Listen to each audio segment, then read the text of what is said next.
Karena buat saya ijazah itu ada tanda orang pernah sekolah, bukan tanda orang pernah berpikir.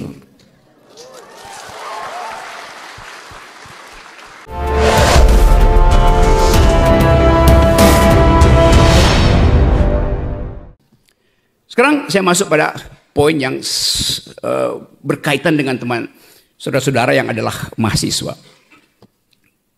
Kalau saya bertanya misalnya, siapa yang mahasiswa S1 Fakultas Administrasi di sini? Banyak tuh. Kamu, siapa nama kamu? Ya. Berdiri boleh, berlutut boleh.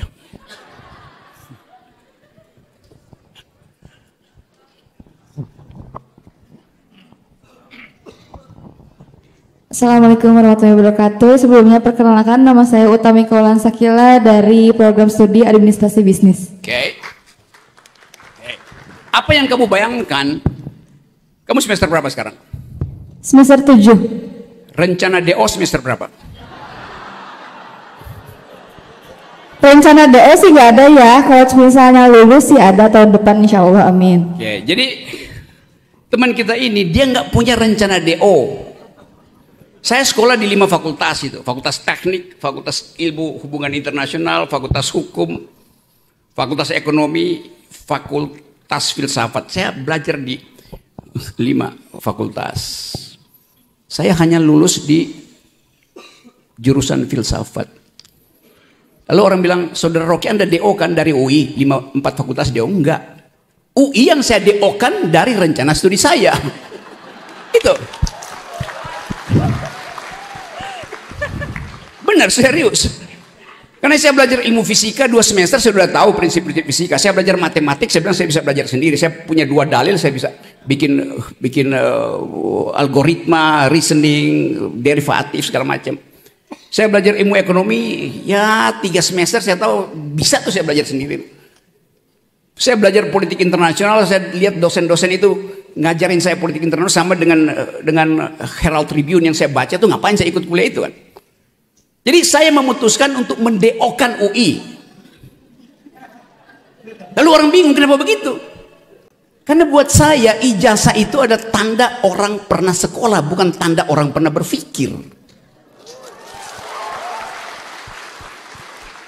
Jadi kamu tadi oke, saya doakan supaya kamu nggak DO, oke. Amin, terima kasih. Tapi saya nggak bisa doakan kamu sukses di dalam bisnis, di dalam pekerjaan nanti. Karena bayangan kita setelah kamu lulus adalah sebagai berikut. Saya terangkan, silakan duduk. Terima kasih. Coba bayangkan, dia akan lulus kira-kira 1,5 tahun lagi itu. Apa yang akan dia temukan 1,5 tahun dari sekarang? Satu adalah kekacauan dalam negeri, yaitu pemilu. Udah pasti. Yang kedua, kalaupun ada presiden baru 2024 ketika dia lulus akan dipusingkan oleh utang luar negeri yang mungkin udah sampai, kalau digabung dengan swasta udah 17.000 triliun tuh. Bayarnya itu tadi saya lihat di situ. Biaya untuk belajar di fakultas di S2 Universitas Muhammadiyah ini itu berapa tadi? Semester 1 14 juta, semester 2 sampai 4 5 juta. Jadi 2 3 4 15 juta juga, 30 juta untuk jadi sarjana tuh. 30 juta. Sedikit sekali itu. 30 juta itu kalau dikurs dalam dolar $2.000 cuman. Karena dolar sekarang udah 16.000. Ntar lagi naik 17.000 tuh. Sedikit sekali. Sementara data yang diterangkan oleh Sri Mulyani, ini Sri Mulyani yang bilang, setiap bayi yang lahir hari ini dia akan dibebani hutang luar negeri 30 sampai 40 juta. Jadi Anda bayangkan, begitu Anda lulus, Anda mesti bayar 40 juta pada negeri. Anda udah defisit 10 juta. Saya nggak nakut-nakutin. Lalu kita berpikir Bisnis apa yang akan berada di 2024 tuh? Startup di seluruh dunia itu downgrade. Di seluruh dunia perusahaan startup itu berhenti tuh. Karena ada kesulitan ekonomi. Kalau kita lihat misalnya, mungkin 2 hari ini Bank Indonesia terpaksa ikuti logika dari Federal Reserve, dari Bank Amerika, dari Central Bank Amerika, itu naikkan suku bunga. Amerika masih akan naikkan suku bunga karena inflasi di Amerika belum terkendali itu. Jadi dolar akan dipanggil pulang oleh Joe Biden. Dolar akan balik, akan mudik ke Amerika. Indonesia terpaksa mesti lakukan hal yang sama. Itu naikkan suku bunga. Konsekuensinya apa tuh? Sektor real mati. Karena duit nggak beredar, likuiditas tidak ada tuh. Artinya UMKM nggak akan dapat modal kalau dia mau pinjam, suku bunganya tinggi, sementara pembelinya nggak ada tuh. Jadi kesulitan itu akan sampai juga ke Sukabumi. Kesulitan di Amerika karena hubungan financial market akan berimbas ke kita. Dan itu artinya ada kesulitan besar yang bahkan diakui sendiri oleh Pak Jokowi bahwa Indonesia akan ada dalam kegelapan itu. Jadi kita justru tadi Pak Wali bilang Indonesia baik-baik aja, saya senyum. Karena nggak baik-baik aja, di depan kita ada badai. Sementara tukar tambah politik belum terjadi.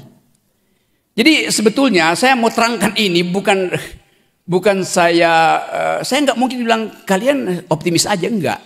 Kalian pesimis supaya ada persiapan mental. Tapi ada orang yang optimis tapi irasional. Saya pesimis tapi rasional tuh. Karena bikin kalkulasi tuh.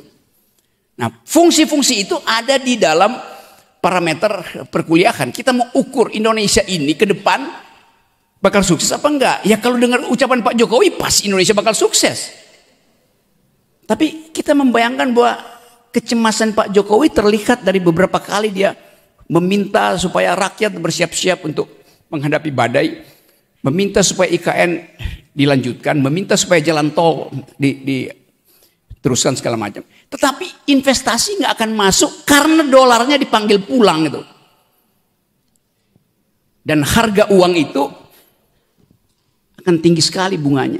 Jadi teman tadi itu bukan saya takut-takuti ya, saya terangkan deskripsi dari keadaan ekonomi.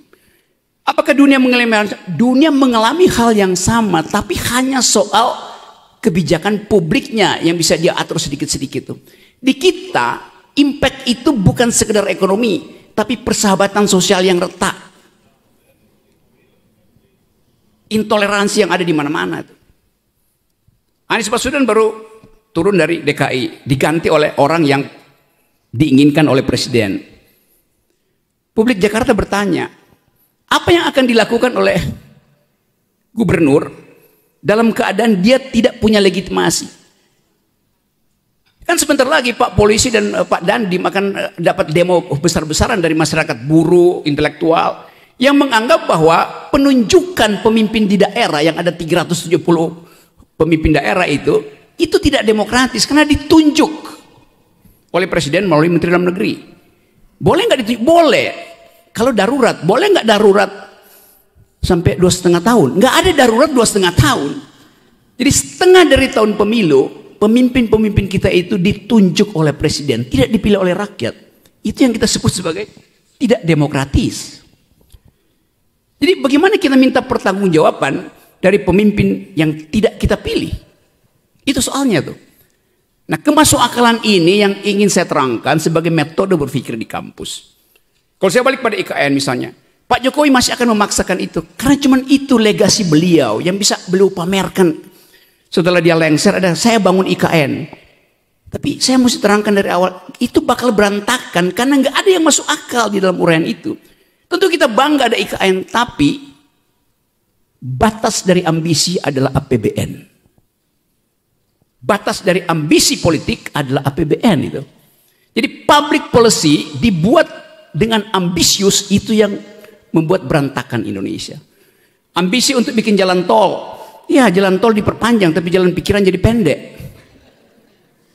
Kenapa jadi pendek?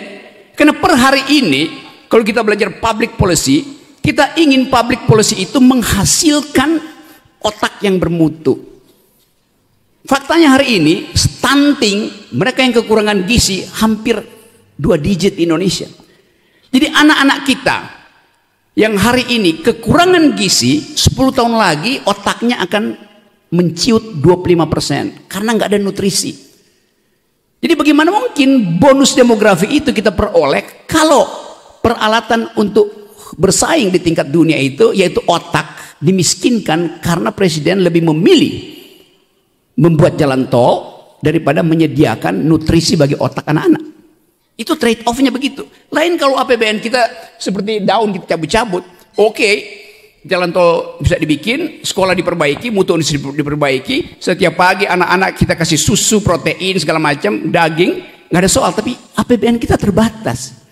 Waktu presiden memilih kebijakan publik pro infrastruktur, trade off-nya adalah kesejahteraan harus dikurangi. Itu konsep dasar. Karena APBN itu sangat terbatas. Jadi presiden masih ingin melanjutkan infrastruktur IKN terutama itu. Tapi buat saya misalnya ya oke, silakan bikin IKN, tapi jangan pakai pajak saya. Dulu presiden bilang nggak ada APBN, sekarang akan dipakai APBN tuh, mungkin 20-30% atau bahkan 40% pakai APBN. Artinya pajak saya akan dipakai untuk bangun ibu kota negara. Boleh nggak? Boleh. Kalau saya setuju. Saya nggak setuju ibu kota negara karena melanggar hak generasi muda untuk menikmati udara bersih, melanggar prinsip-prinsip AMDAL. Karena itu saya nggak setuju. Karena itu jangan ambil pajak saya. Lalu orang debat, pajak Pak Rocky mesti dipakai. Saya akan bayar pajak kalau pajak saya itu dinikmati oleh tetangga saya yang tidak bisa bayar pendidikan. Maka saya rela. Saya rela pajak saya dipakai oleh komunitas yang miskin pendidikan. Saya nggak rela pajak saya dipakai IKN yang nantinya akan jadi fasilitas untuk tukar tambah dengan oligarki. Itu prinsip keadilannya di situ tuh. Jadi sekali lagi teman-teman, saya berupaya untuk menyelundupkan pikiran kritis ke kampus. Supaya kampus itu tumbuh secara mandiri di dalam metodologi itu. Yang sering saya katakan bahwa hanya di kampus kita bisa bertengkar tanpa sentimen. Karena di kampus kita diajarkan untuk bertengkarlah dengan argumen tuh. Jadi sekali lagi itu intinya, dan mungkin ada percakapan di antara kita yang bisa memungkinkan orang melihat bahwa di Universitas Muhammadiyah Sukabumi ada surplus akal pikiran. Terima kasih.